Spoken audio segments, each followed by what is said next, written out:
And now the Alumni Award of Merit recipients for 2014. Each honoree will receive a citation and an honorary rosette to be worn proudly, having been inducted into this prestigious group of Penn alumni. Will C.T. Alexander and Tony Janetta please come to the podium?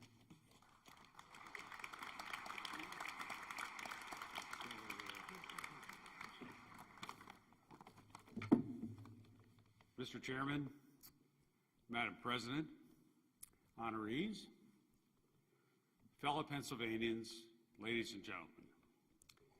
It's an honor for me to present one of the University of Pennsylvania's 2014 Alumni Award of Merit honorees, John Charles Thompson Alexander, or CT, as we, the class of 1956, and everybody else at Penn, have known him for the past 62 years. CT is a classmate, a great friend, consummate organizer, and mostly loyal Pennsylvanian.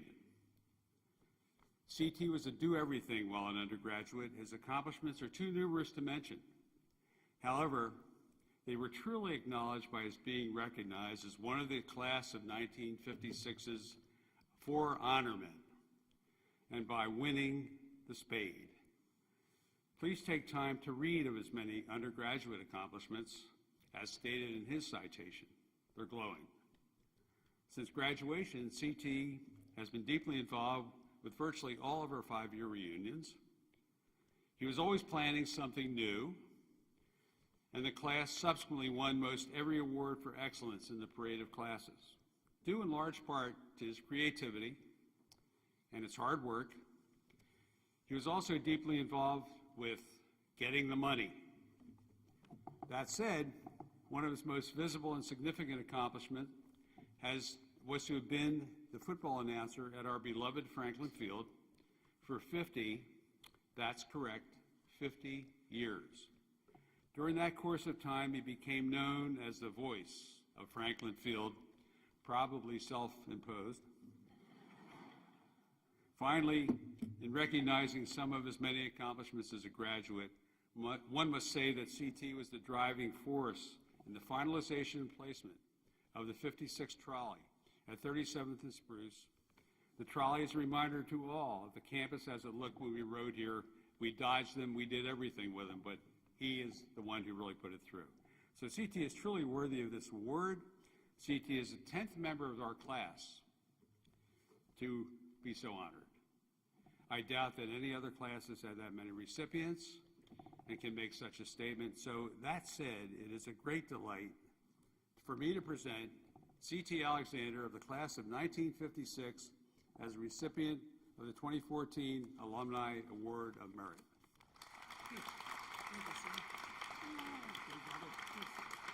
Okay. Thank you, thank you, thank you.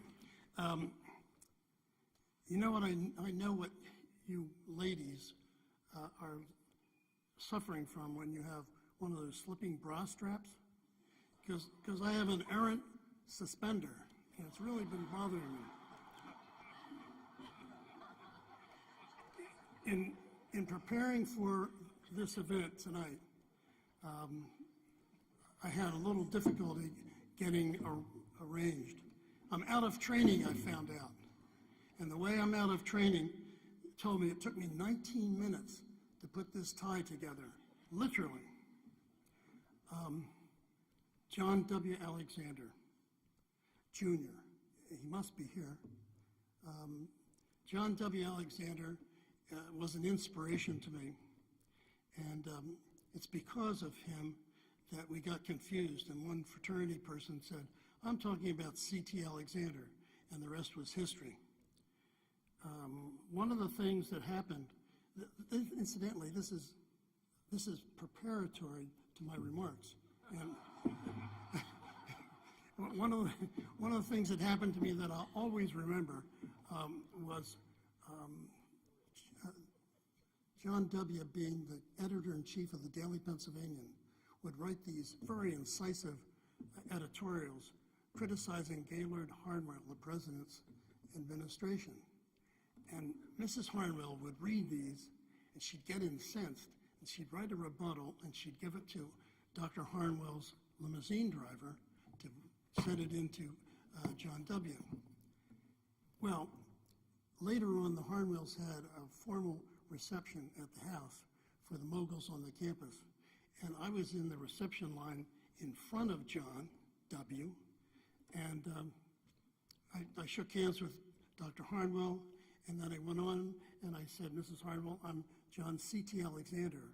Whereupon she said, oh, you're the nice John Alexander. So I've ever been known as the nice John Alexander. Now for my remarks, and we got to change this time. Are you still there? Okay. Okay. Thank you to my nominator, Anthony P. Giannetta. He also was instrumental in many fabulous things that our class did.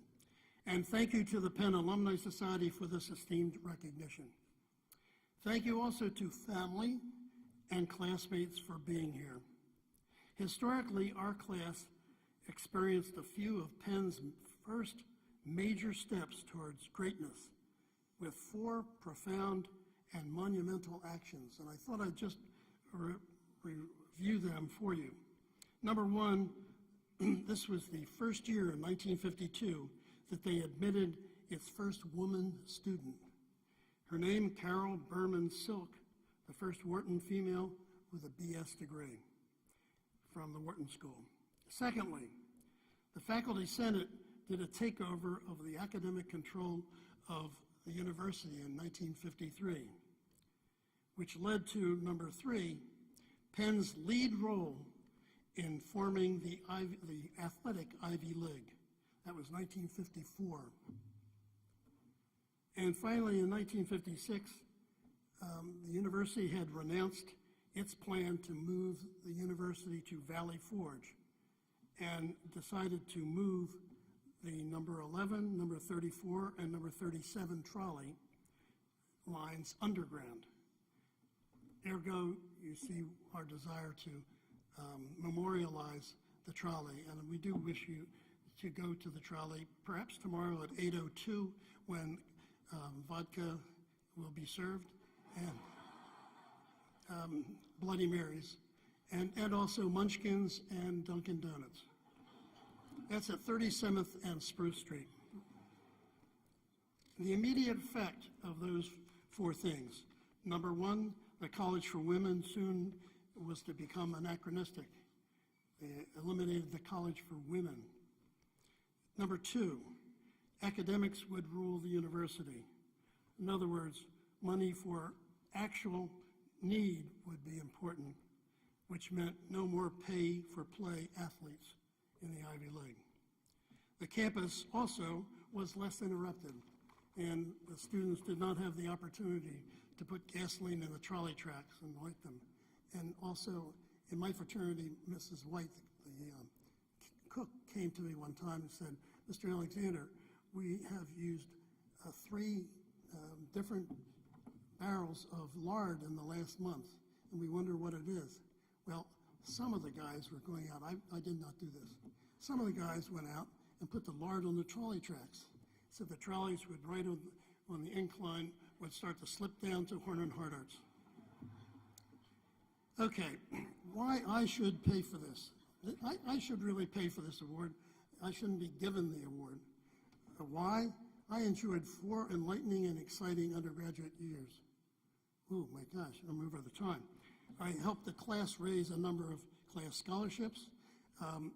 We gifted 50 years of, I was gifted 50 years of joy announcing 247 home football games, participated in over 30 Alumni Day parades, and I don't have the time to go into all the award-winning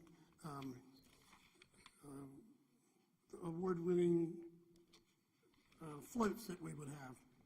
I'm skipping down, that's why one of the things was we had 250 people come to our 25th reunion because of this guy, Mike Pedersen, and we had these big hands, you know, the soft hands that we shook up and down, if you can imagine that. As a student, I made wonderful and lasting friendships, was inspired and counseled by superb scholars, William P. Harbison, Henry Abraham, Saul Hebner, Digby Baltzell. William P. Harbison became a friend of mine and a literary contact after I left, came to our house for dinner. I was privileged on the befriending of every president, only shook hands with Harold Stassen. But I got to know Gaylord Harnwell well, Martin Ryerson, Sheldon Hackney, who is an honorary class member, Judith Roden, and my favorite, Amy Gutman, who helped save our trolley. I knew every football coach, my favorites, George Munger, Jerry Burnt, and Al Bagnoli, who had 9 Ivy League championships under his belt. Finally, being the voice of Franklin Field was a genuine family affair and a labor of love. Press box with my father, a track coach and a Penn Relays official. Later, at the age of 12, son John joined us, and by 1981, he was my spotter. His sister, Linda, who's now Linda Rocca, became my assistant spotter. John spotted for 35 years. Daughter Linda was with me for 15. I went from the nadir of consecutive losing games to the apogee of Ivy League championship seasons. 9 under retiring Al Bagnoli, as I said. Most spectacular, forgive me this, but I have to go through this most spectacular, was November 13th. It was Franklin Field, Penn losing to Harvard, 21-20. 1 minute and 35 seconds on the clock, and quarterback Gary Viera took Penn from its 25 to the Harvard 15. With 3 seconds on the clock, Dave Schulman's field goal kick was wide to the right, but he was flattened by a Harvard tackle. It was so egregious that they had to call a play. Not supposed to end up a game on a penalty, but they had to in this case. Schulman got a second kick with no seconds on the clock. And my son John nearly fell out of the press box. Penn 23, Harvard 21, and we shared the Ivy League championship with Harvard. Okay, in closing, I am going to close.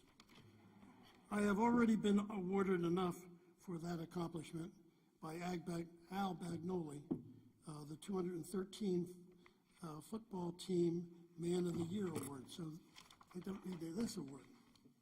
Present tonight, my dear wife Barbara, who's in the audience, who supported all my wild and crazy ways of involving Penn in our lives. Second, my chief spotter, son John, my assistant spotter, daughter Linda Rocca, and Penn graciously invited them to succeed me in the press box. I'm fortunate, too, to have a granddaughter, Megan Chapman, college 18, as a Penn freshman. I feel a deep sense of Penn pride and gratitude with this award, and I am humbled. Be guided by the words of the finest university president I ever met, Amy Gutman. She says, Penn will be guided by inclusion, impact, and innovation. I, again, am truly blessed by all my Penn experiences, and I thank you very much. And I'm well over my time.